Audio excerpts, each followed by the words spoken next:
media atau melalui kamera video monitor yang mengamati konsumen di toko. Jadi untuk kuantitatif ini yang pertama tadi itu observasi atau pengamatan. Jadi diamati dulu bagaimana orang itu membeli, aktivitasnya membeli. Mungkin untuk membeli sebuah HP dengan merek tertentu, orang itu masih bingung antara pilihan ini dan ini. Mungkin dia milih produk A atau produk B. Itu kenapa? Mungkin kelebihan dari produk A itu tidak dimiliki oleh produk B. Itu pula sebaliknya, kelebihan produk B tidak dimiliki produk A. Pasti produsen kan juga tahu kan kelebihan dari barangnya. Barang A itu kelebihannya apa sih? Barang B itu kelebihannya apa? Biasanya kan bisa dilihat dari itu. Kalau kita beli HP kan biasanya kita membandingkan. Saya mau beli HP ini sama ini. Jadi itu mungkin kamera itu mungkin kita mikirnya salah satu fungsinya kan, fungsi utamanya kan untuk merekam kalau mungkin ada tindak kriminal kejahatan. Ini di sisi lain bisa digunakan untuk ini.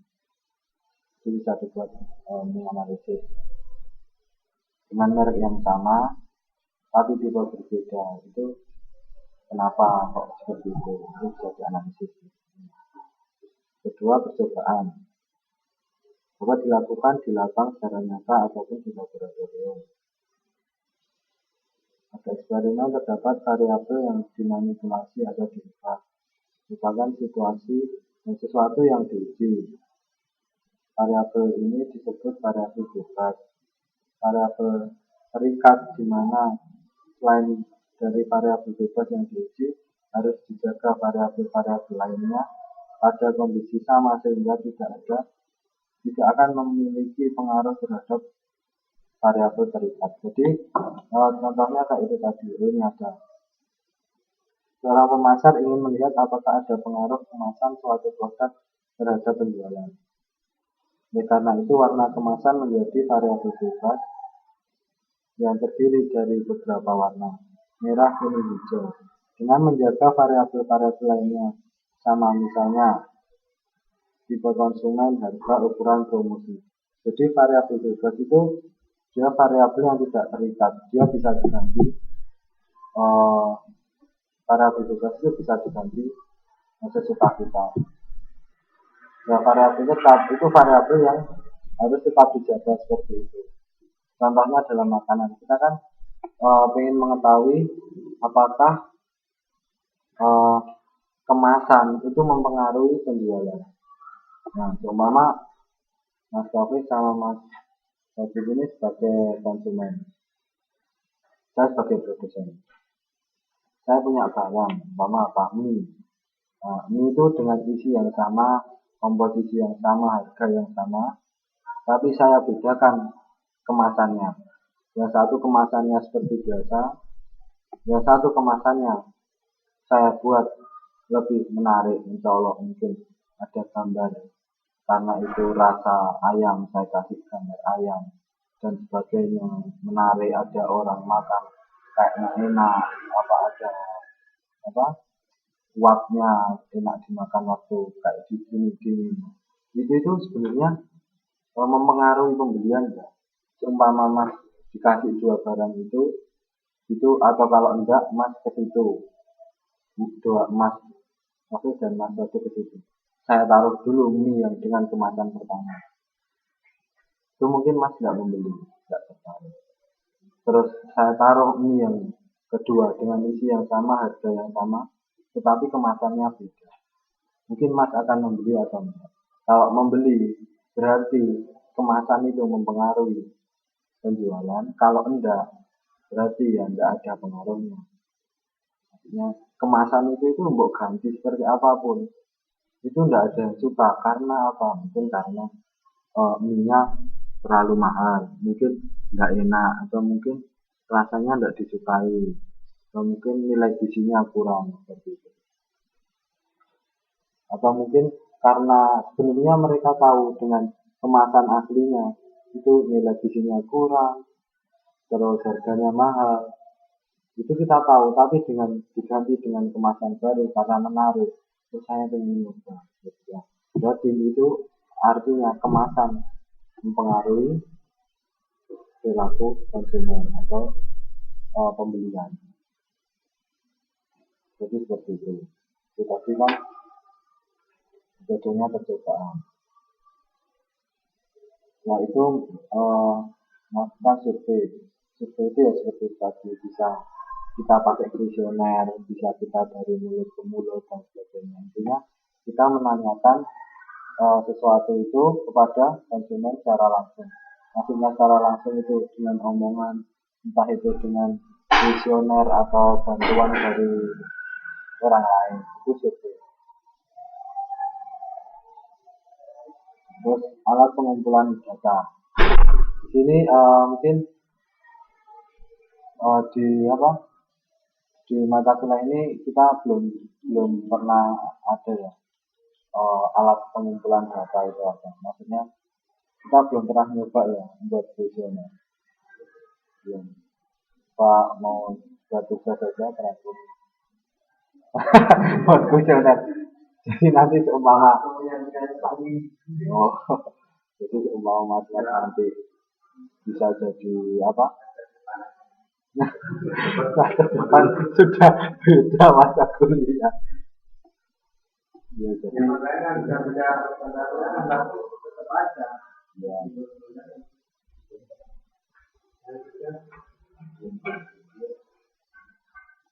ya, jadi alat pengumpulan data itu banyak. Jadi nanti bisa dilihat di modulnya. Jadi bisa ini misalkan tingkat pendapatan per bulan. Itu bisa kita. Jadi kalau kita tanya lagi lebih mendalam, kuesioner itu ada dua. Kuesioner terbuka dan kuesioner tertutup. Kuesioner terbuka itu biasanya menanyakan jadi responden itu mengisikan dengan detail apa yang ditanyakan. Seumpama berapakah pendapatan Anda per bulan? Titik. Anda harus mengisi berapa pendapatan Anda. Berarti itu kuesioner terbuka. Lalu beda lagi kalau pendapatan Anda per bulan satu antara 500.000 sampai 1 juta. Kedua 1.100.000 sampai 2 juta. Ketiga itu 2.100.000 sampai 3 juta. Itu namanya kuesioner tertutup. Kalau terbuka kita menuliskan pasnya itu berapa. Kalau ditanya berapakah pendapatan Anda per bulan, titik. Itu kan berarti harus menulis kan berapa tepatnya. Umpama 1.500.000 ya harus ditulis 1.500.000. Tapi kalau pakai tertutup itu kan cuma kita milih opsi yang kedua, ya kan? 1.100.000 sampai 2 juta. Nah, itu penghasilannya berapa? Entah 1.150.000 atau 1.990.000, kita kan nggak tahu, ya kan? Nah, itu kuesioner terbuka. Kuesioner tertutup. Kalau terbuka itu lebih detail jawabannya. Terus mungkin produk sampo yang Anda sukai, mungkin kita menyebutkan. Terus mengapa? Kalau enggak, produk sampo yang Anda sukai, titik. Bawahnya ada lagi. Setelah titik itu ada mengapa. Setelah mungkin kita menjawab salah satu merek ya apa. Terus kita menyebutkan mengapa. Itu terbuka. Itu sampai kita harus sampai detail dan menjelaskan kenapa kok sampai saya suka dengan sampo ini, karena kelebihannya apa. Beda lagi kalau sampo merek ini apakah Anda suka, kita bisa menggunakan di sini ada skala Likert namanya. Kita bagi biasanya jadi 5. Jadi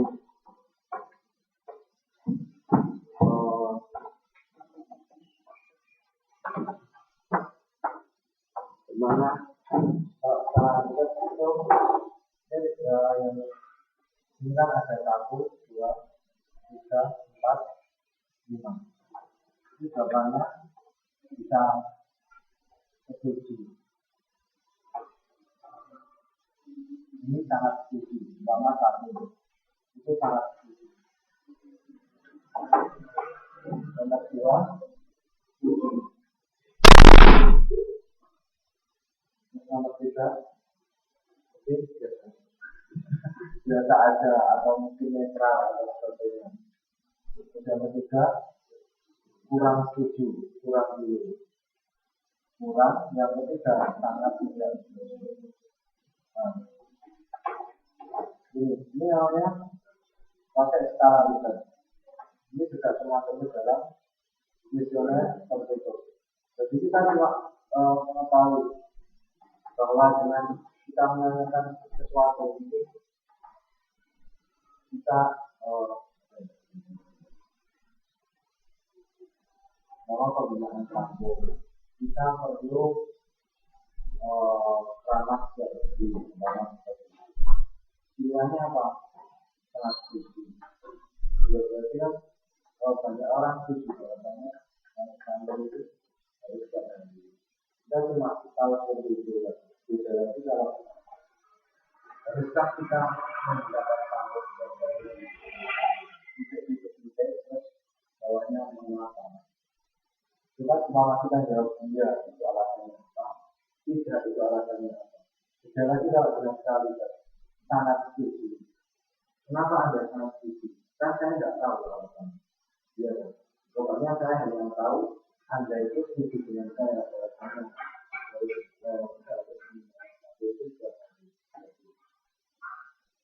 kalau terbuka ya tidak ada alasannya.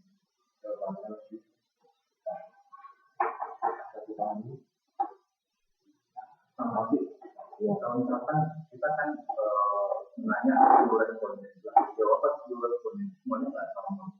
Jadi tapi kebanyakan nggak sama lah. Nanti ini cara ngolahnya itu ada programnya salah satunya ada juga banyak programnya nanti sudah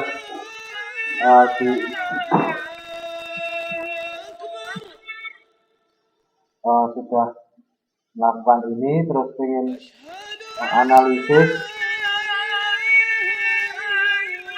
menganalisis nanti bisa mungkin bisa email, bisa chat, nanti mungkin kita bisa diskusi tentang alat analisisnya ya. Umpama nanti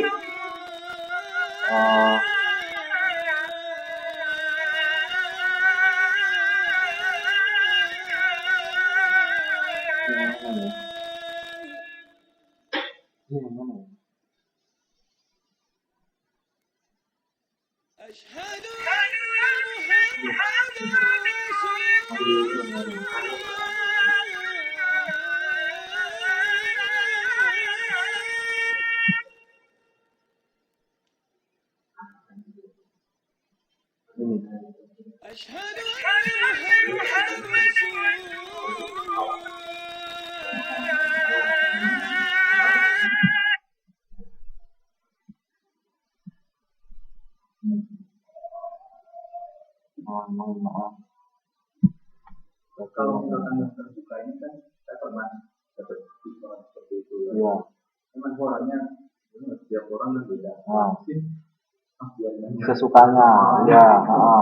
Enggak responden itu merespon apa yang dia seperti aku yang beberapa kan ada 10 orang dimakan dengan orang terus dikasih responden. Kan ditanya enak nggak? Semuanya biasa aja, semuanya tulis biasa aja. Jawabannya itu enggak pasti gitu. Jadi misalkan kita melihat jawaban responden itu tapi mereka jawab dengan keutamaan kan bukan jawaban yang bisa iya. Ya, itu di modul sebelumnya saya kan juga sudah menjelaskan kita memberi, kita diberi, kita juga memberi. Jadi biasanya kalau memang kita ingin data yang valid, saat kita mencari data atau menyebar kuesioner, ini juga harusnya setelah mengisi kuesioner itu sang respon